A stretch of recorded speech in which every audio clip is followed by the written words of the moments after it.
योजनेच्या मे महिन्याच्या हप्त्यासाठी राज्य सरकारनं पुन्हा एकदा सामाजिक न्याय विभागाचा निधी वळवलेला आहे। पात्र महिलांना आर्थिक लाभ देण्यासाठी 344.74 कोटींचा निधी वितरित करण्यास शासनानं मान्यता दिलेली आहे। हा निधी महिला आणि बालविकास विभागाच्या सचिवांना उपलब्ध करून दिला जाणार आहे। नोंदणीकृत महिलांची काटेकोर छाननी करून केवळ पात्र लाभार्थ्यांनाच लाभ देण्याची संपूर्ण जबाबदारी महिला आणि बालविकास विभागावर सोपवण्यात आलेली आहे। लाडकी बहिणीसाठी पुन्हा निधी वळवण्यात आलेला आहे। सामाजिक न्याय विभागाचा निधी पुन्हा एकदा वळवण्याचा प्रकार समोर आलेला आहे। आपल्यासोबत आमच्या प्रतिनिधी वैदेही काणेकर जोडले गेलेले आहेत। वैदेही, पुन्हा लाडक्या बहिणींसाठी निधी वळवला गेलेला आहे, काय अधिकची माहिती?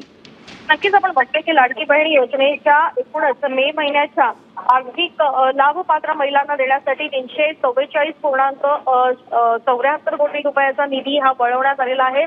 सामाजिक न्याय विभागाचा हा निधी या ठिकाणी पुन्हा एकदा वळवण्यात आला असल्याची माहिती मिळत आहे।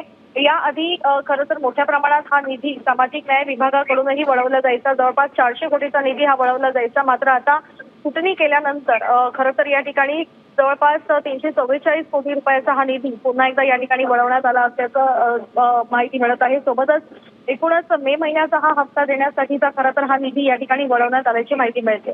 जी, धन्यवाद वैदेही, आपण दिलेल्या माहितीसाठी।